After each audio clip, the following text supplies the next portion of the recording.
Hello and welcome to today's podcast episode. Today I'm really pleased to have Vimalasara here on her morning in Vancouver. So I'll call you Vimalasara, and you also write under the name Valerie Mason-John, as you did with Paramabandhu Groves in the book that we're talking about today, which is 8-Step Recovery, Using the Buddha's Teaching to Overcome Addiction. So thank you for joining us. Thank you. It's one of the reasons I wanted to talk to you was because we, in the last while, your book has been doing really, really well. You published it, almost 8-9 years ago. It won the USA Best Book Award in 2014. This is our third reprint. It's a second edition. So it's been going for a while. It's obviously a very, very helpful and fruitful book. And we really saw the sales grow quite a lot at the end of last year. So I've been thinking it might have something to do with the fact that lockdowns and the COVID period has had quite a lot of effect in terms of working with addictions and struggling with mental health, as we know in a lot of other ways. So I'm wondering if you could say a little bit about what you've been noticing about addictions at the moment, given the world that we're in. Well, there's always been addictive or adaptive behaviours. I mean, I always say that the Buddhist teachings is the oldest recovery program that we know of to date, or the oldest psychotherapy program that we know to date. So, and we know that the Buddha's first discourse actually says that there is addiction to hedonism, which is lowly, coarse and unprofitable, and there's addiction to self-mortification, which is lowly, coarse and unprofitable.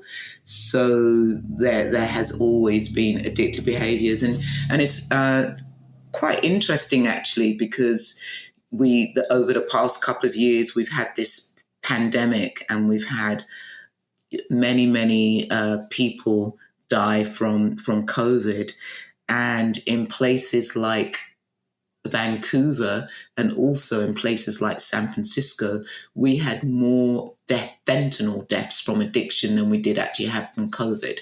Yeah, so that's how that is it a pandemic or an endemic? And where I live, everybody will know somebody who's either died of a fentanyl overdose or has got brain damage from a drug overdose, or died from alcoholism. I have at least 3 friends who have lost a child to addiction, and one of them whose child has extreme brain damage.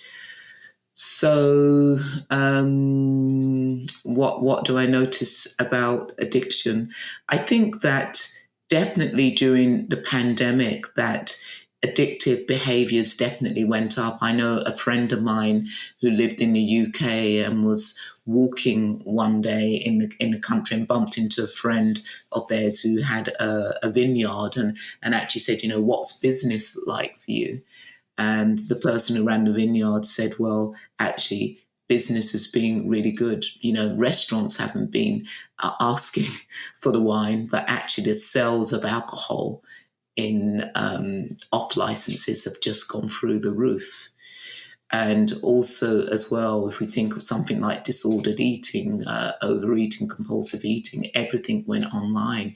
You could actually get it at the tip of your fingers. You didn't even have to go out for it.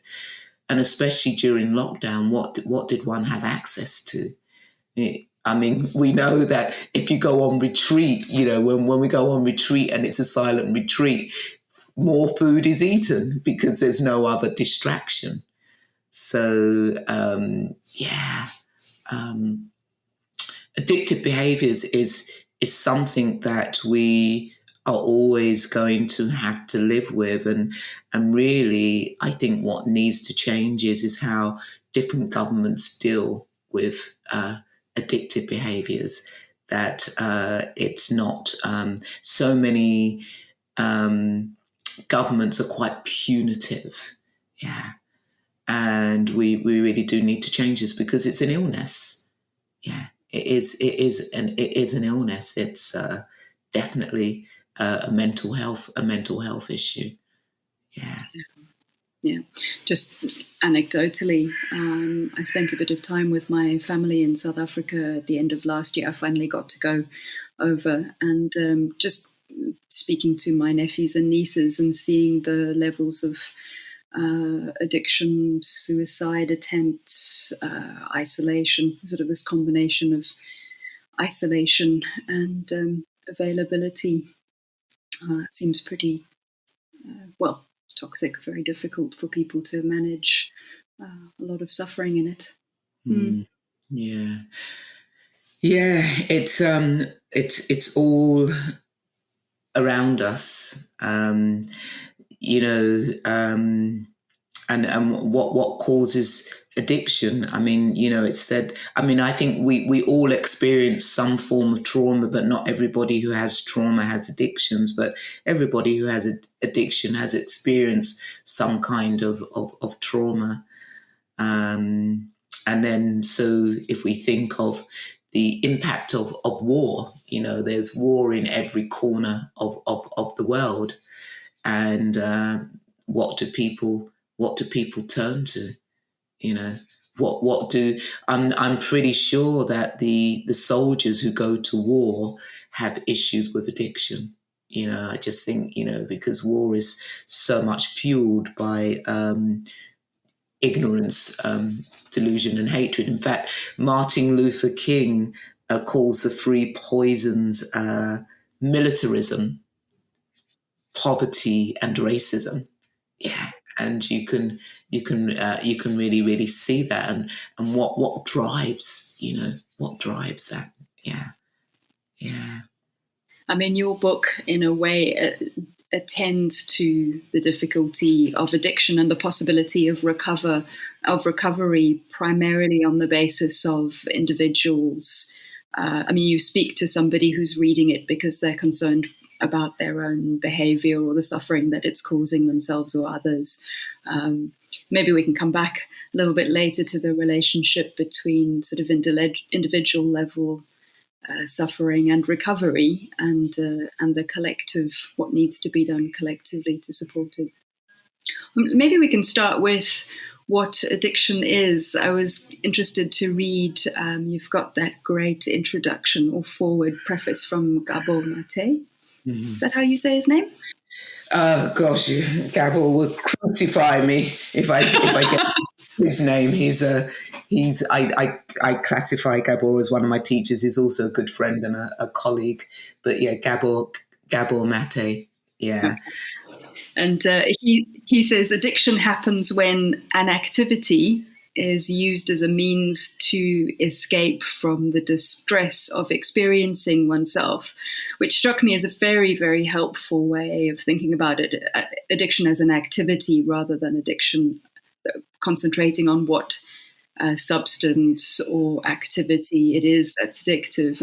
And you said you and Paramabandhu in the book say, like, what we mean by addiction is any mental or bodily habit that has a compulsive quality to it and causes us to suffer. A very wide-ranging and inclusive understanding of addiction, isn't it? I mean, I could recognize my own addictions in it. I don't think of myself as that addictive, but certainly I could find that kind of compulsive suffering-causing habits. Sure.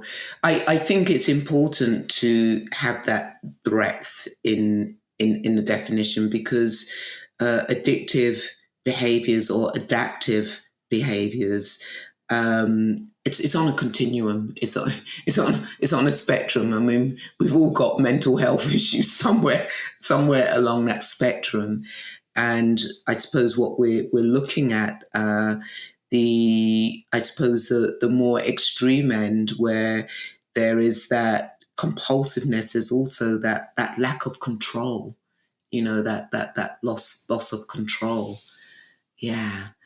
And because there are many people who have compulsions, and they're able to live kind of well, and not for it to get out of control. Whereas there are many people where addictive behaviors just take over their lives. Yeah. So, and I think it really is important actually for people to identify with addictive behaviors, because it's so easy to see ourselves as separate. Okay, that's not me. That is somebody else. And actually, I think that if we were able to see that we're not separate, I think we would have a lot more compassion. So, and then also, I just really want to say that some of the components of addiction is also craving, and this is in the Buddhist teaching is this whole craving, and I think it's also to think about not just the definition of addiction, but what are addictive behaviors? Because often, I mean, if we think of the DSM, the Diagnostic Statistic Manual, it will only have alcohol. It's just registered gambling, and yet there are so many other behaviors which are a matter of life and death. In fact, writing the book with Paramabandhu, I would say, was such a beautiful piece of work to do together. It was very egoless, and we had an agreement that everything that went in the book we had to agree with, and we did really write it together. And there was only one thing that we didn't initially agree on, and that was me saying that stinking thinking was an addiction. And I remember Paramabandhu saying to me, I can't, my colleagues will think I'm crazy. I mean, Paramabandhu, I mean, he was a senior practitioner in the National Health Service, running an addiction unit and alcohol unit, etc. It's like, I can't say that. And I remember looking at Paramabandhu. I think we it must have been online, because we actually worked online with this book. And I remember saying to him, Paramabandhu, stinking thinking is the cause of road rage. It's the cause of violence. It's a cause of sexual abuse. It's a cause of people taking their lives. And he just relaxed and said, okay. And of course, his colleagues didn't think he was crazy. So, again, just how that is a substance that actually, people often enjoy dwelling in those negative mental states. That they can be so seductive. Yeah. And that's the substance. We have to remember that, the mind is a sense store, and it's a substance to the mind.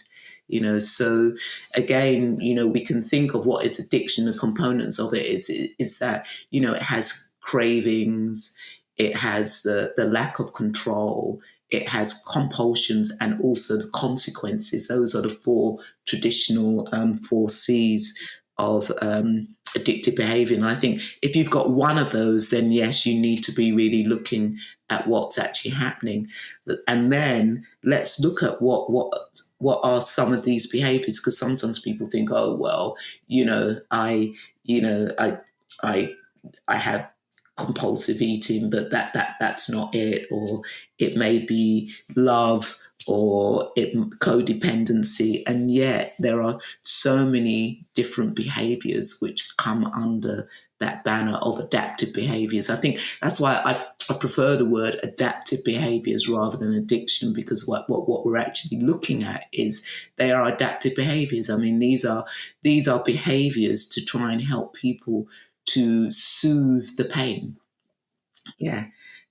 In a way, I was co-leading a day long with Kevin Griffin, who was the one who actually introduced Buddhist recovery into the rooms of 12 steps, and one of his book is One Breath at a Time, which is a great book. And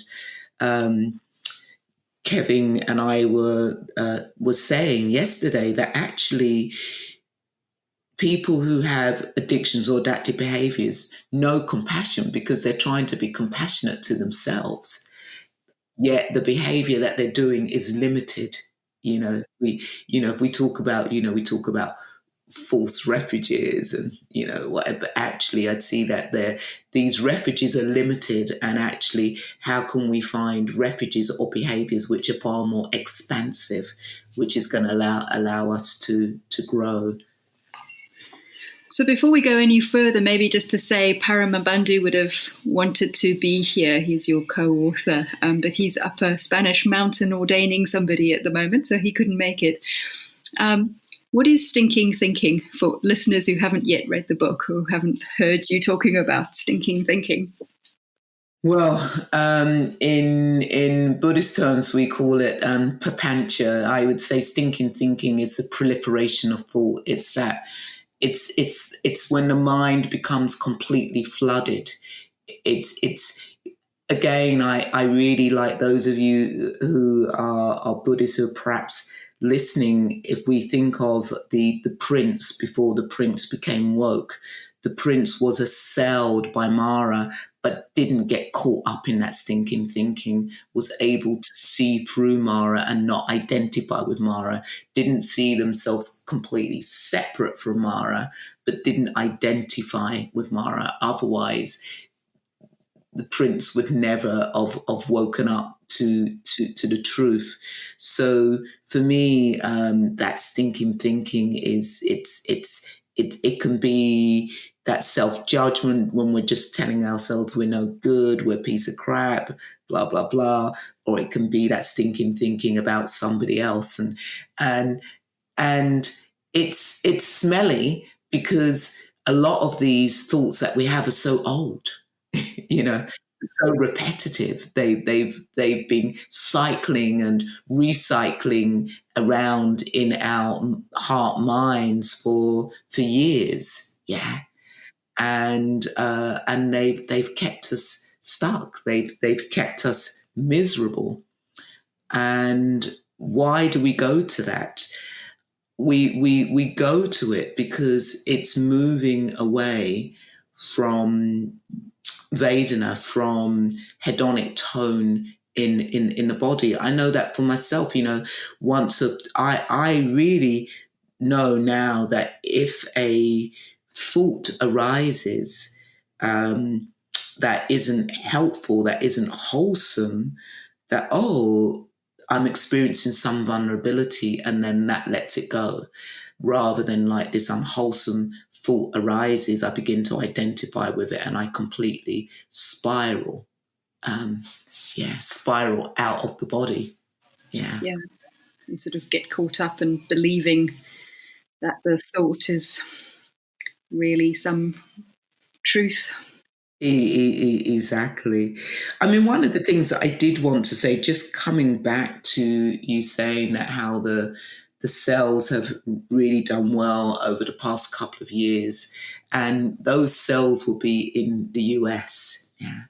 And I think for me, one of the disappointing things with the book is that our community, Tri Ratna, have not taken the book on. Yeah, and I know actually, I did actually receive some hate mail when this book first came out, and from some order members, 12-step people. You couldn't bring, it was that time, we're thinking 10 years ago, how can you bring a book out? How can you, it's just 12 steps. And yet what's happened in the US, that there are so many different variations of recovery. I think that's what really happened, that online, what happened is that all these different recovery groups came about, not just 12-step, but different variations of Buddhist recovery, Christian recovery.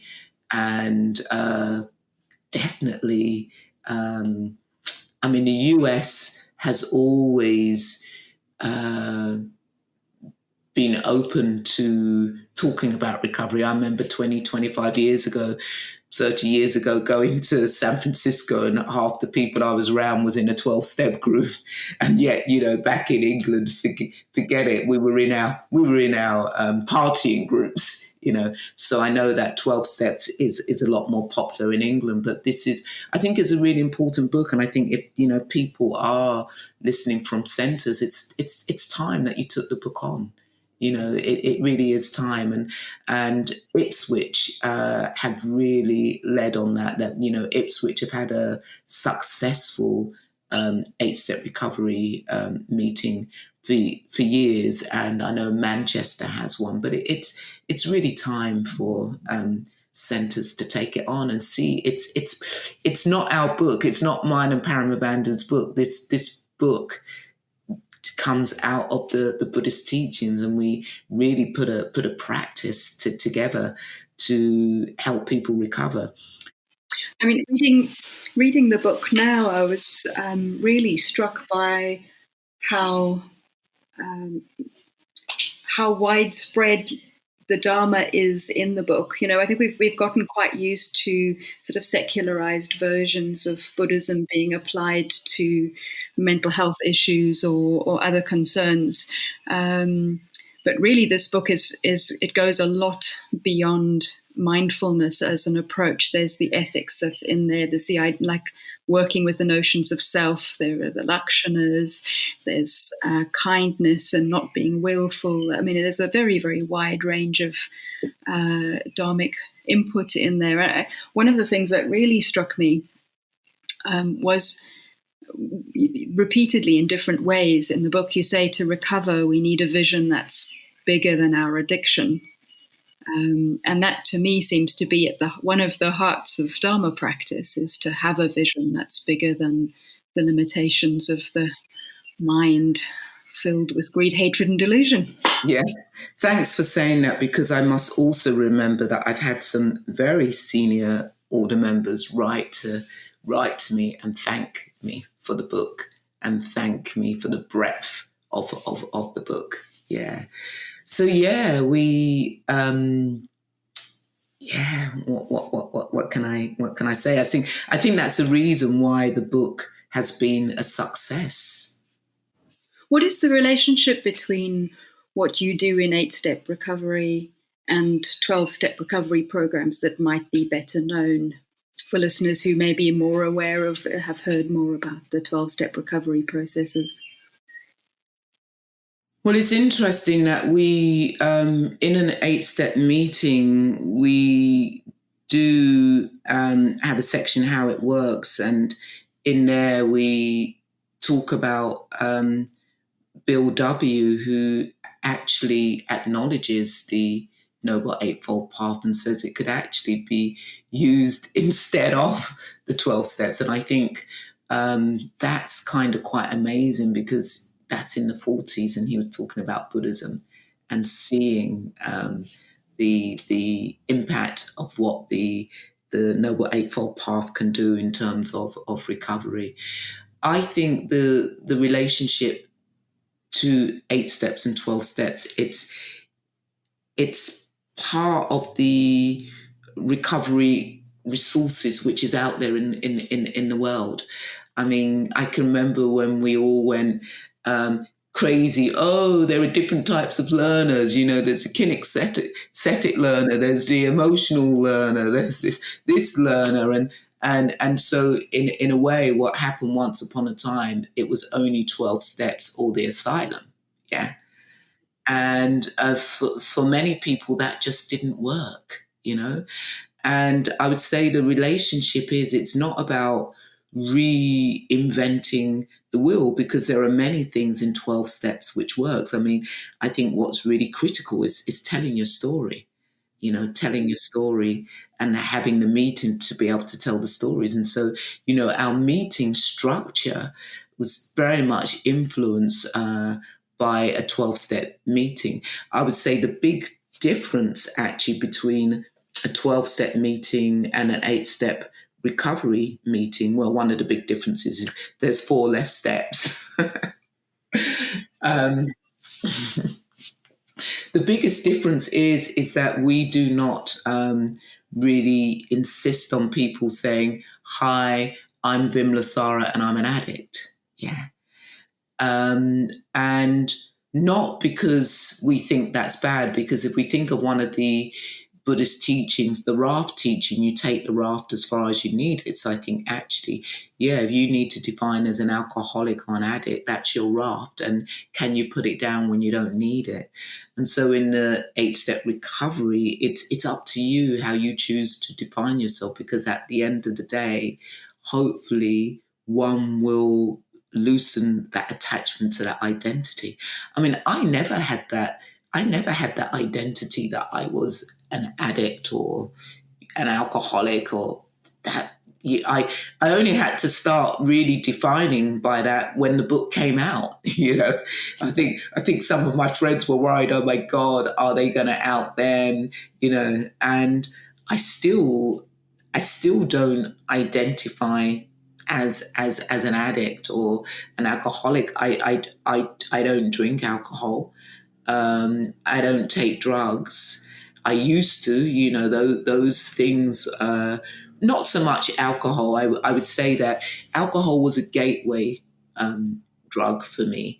It was a gateway that if I drank, then I would be into the sugar. Well, surprise, surprise, alcohol is sugar, isn't it? So if I drank, then I would be in the food. And I got to a point where I was diagnosed as an extreme bulimic anorectic, and if I was going to get myself well, I realized I had to let go of the alcohol, and the that was easy. The alcohol was easy, and actually, I think also letting go of my drug use was easy. Although I was, really out of control with that, but was able to keep myself in control. The hardest thing was to work with the disordered eating.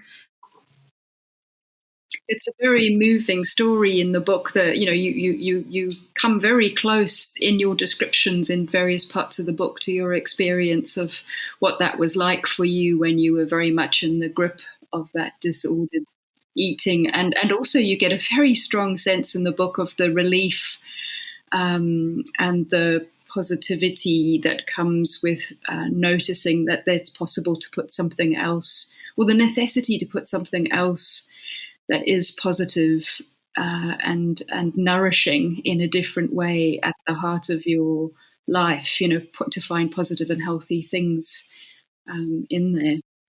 I mean, as you say that, I'm just back at the Four Noble Truths, because I think that teaching is so it's so expansive for people who are struggling with their adaptive behaviors, or who are in the hell realm of addiction. Because for many people, and I include myself in that, you think you're the only person who's suffering, and therefore there is something wrong with you because you're suffering.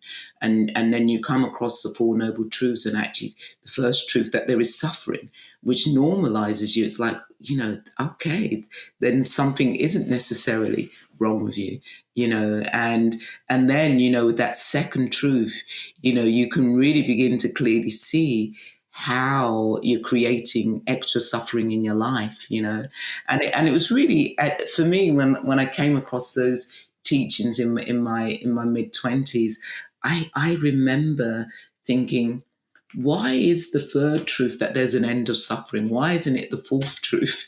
And it was so interesting. I really struggled with that for several years. And I realized, actually, if it had been the fourth truth, I would not have believed it. If it had said, if the third truth said there was a way out, I would have given up and just said, that's BS. But because it was the third truth that there was an end, and that made it possible, then one could really then open up to, oh, there is a way out. So I really do think that that teaching is really pivotal. So in a way, I think that what we see, coming back to that question around 12 steps and 8 steps, and I don't want to compare because I don't think that's helpful. And what I would say is that really the 12 steps is comes out of the context of Christianity, which is great. And the 8 step recovery comes out of the context of Buddhism, which is also great.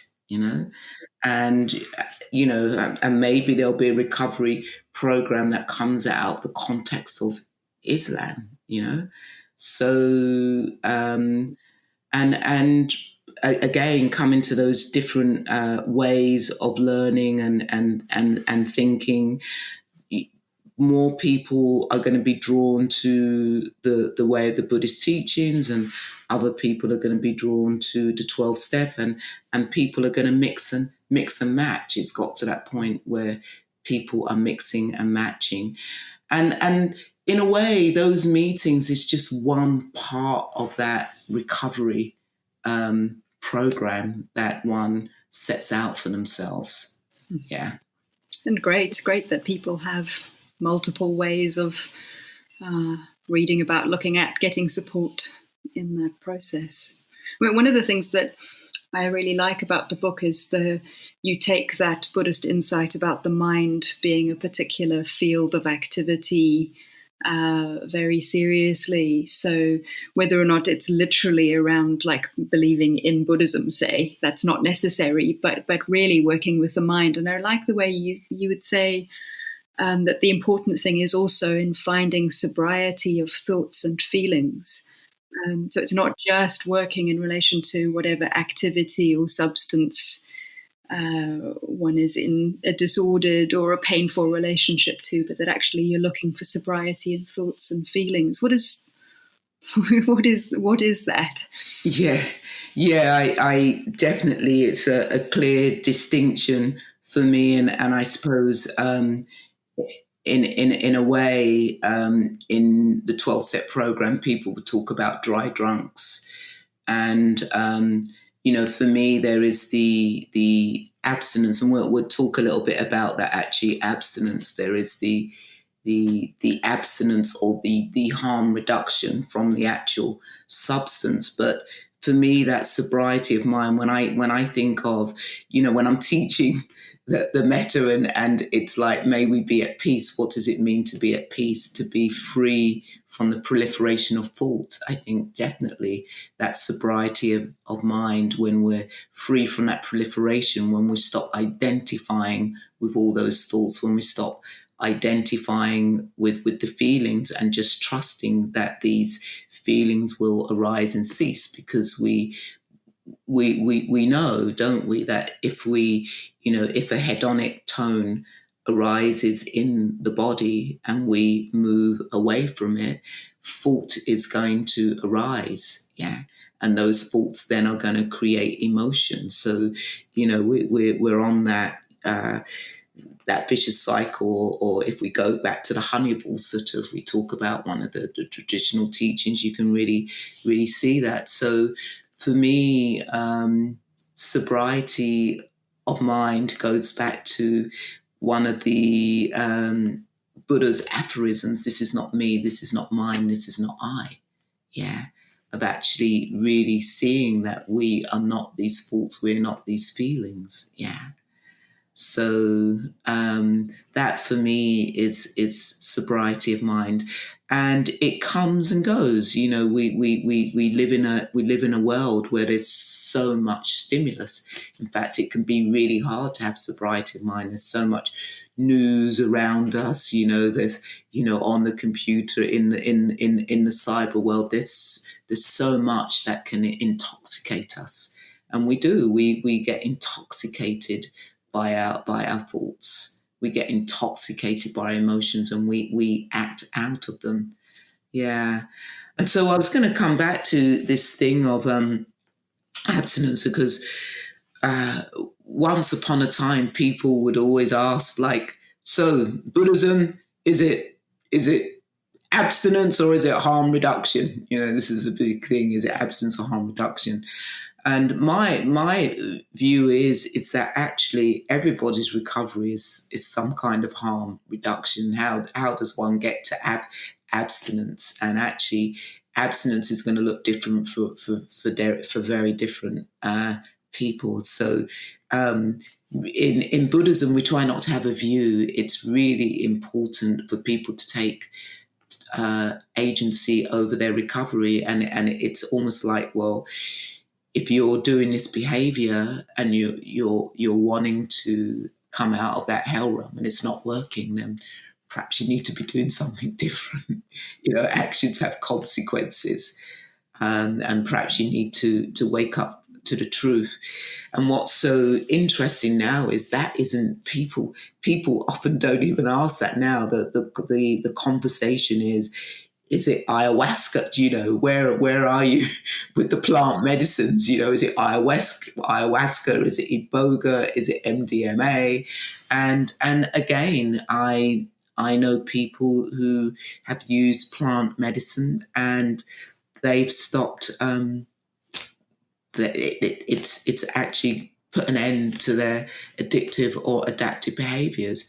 And then I know people who do use plant medicine and drink plant medicine every couple of weeks or once a week or once a month. And so then one has to ask, has this become an addictive or adaptive behaviour? One has to really face the truth of that.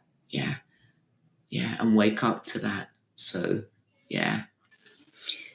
Your books, the 8 steps, the first step is the acceptance that there is suffering and a sort of reckoning with one's own suffering. And then the whole middle of the book is really about working with that in all sorts of different ways, the truth of it, relationships, then working with what happens in the mind, the application of kindness, not identifying with it, all of these things that we've been speaking about. And then the last step is helping others by sharing the benefits of the recovery, I suppose, or the benefits as much as we've gotten to in terms of our process of recovery. And I was wondering, what was your motivation for writing this book? Was that in that part of your own recovery? Were you seeing other people that needed help? Actually, it's, thanks for asking that question, because my motivation for writing the book, I was teaching the 4 reminders. And I think I'd kind of said to the group, it must have been in Mitra study, let's reflect on this precious birth. So I also reflected on this precious birth. And I got into, initially the reflection was, it became quite cognitive, why is my birth precious, or why isn't it precious? And I couldn't really answer the question.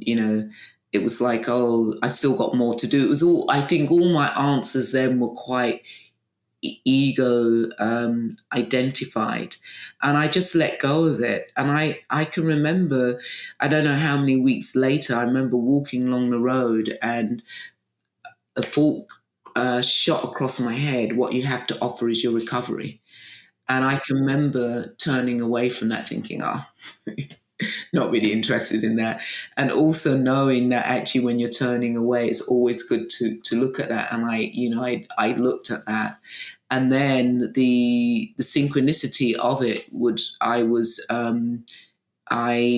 Windhorse reached out to me and said, do you have another book that you want to write? So it was just synchronicity. And I just thought, yeah, okay. This is something that I have to share, because I got my recovery in the rooms of meditation, along with many others who got their recovery in the rooms of meditation.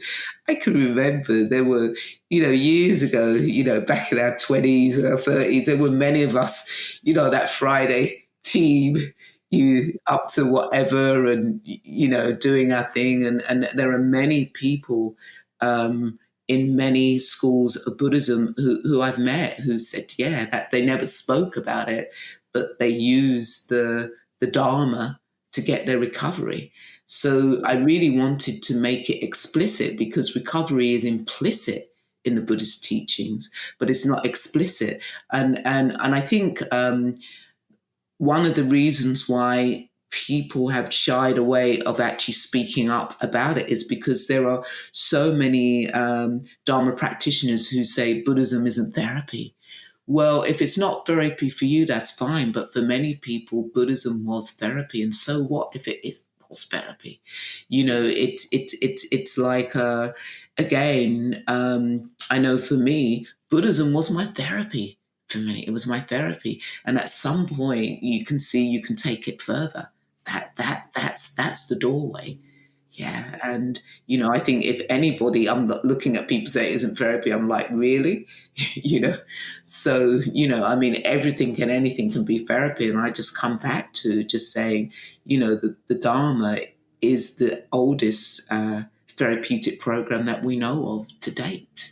It's all in there. And the monks, I mean, in a way, it's like, so we've had this Buddhist recovery being really explicit over the past 15, 20 years with people like Noah Levine, Josh Corder, Kevin Griffin, all those in the US who were really helping to steer the ship in that. And you go to places like Thailand or, places in Asia, and the monks have been using the Dharma to help people recover. Yeah, they've been doing it for years and years and years and years. Yeah. So so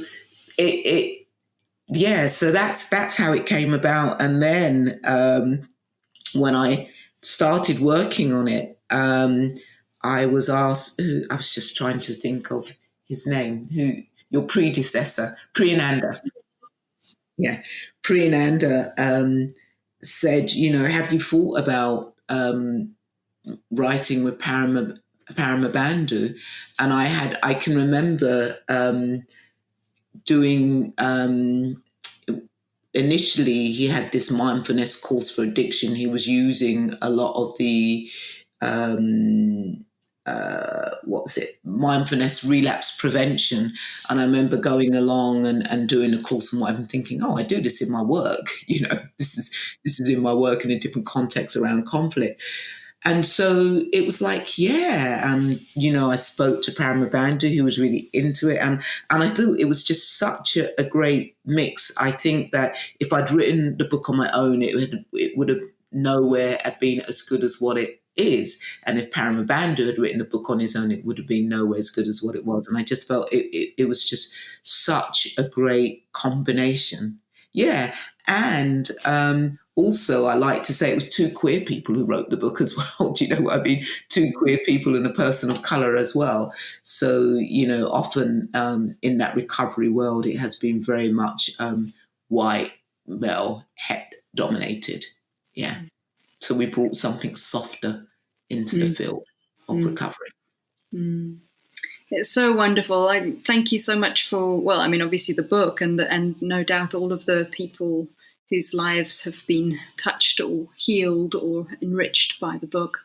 And thank you for making time today. I'm aware we've reached your deadline. The clock has been ticking along. It's been really lovely to chat to you. Really good to speak with you. And I hope that there's a chance for us to work on other things together in the future. Thank you, Vimalasara. Thank you. Windhorse Publications is part of the Triratna Buddhist community, and this podcast is sponsored by Future Dharma Fund, a Buddhist fundraising charity which helps fund Dharma projects across the world, including ours. If you're enjoying the podcast, please consider donating to them to help them fund current and future projects like ours. You can find out more about Windhorse Publications by going to our website.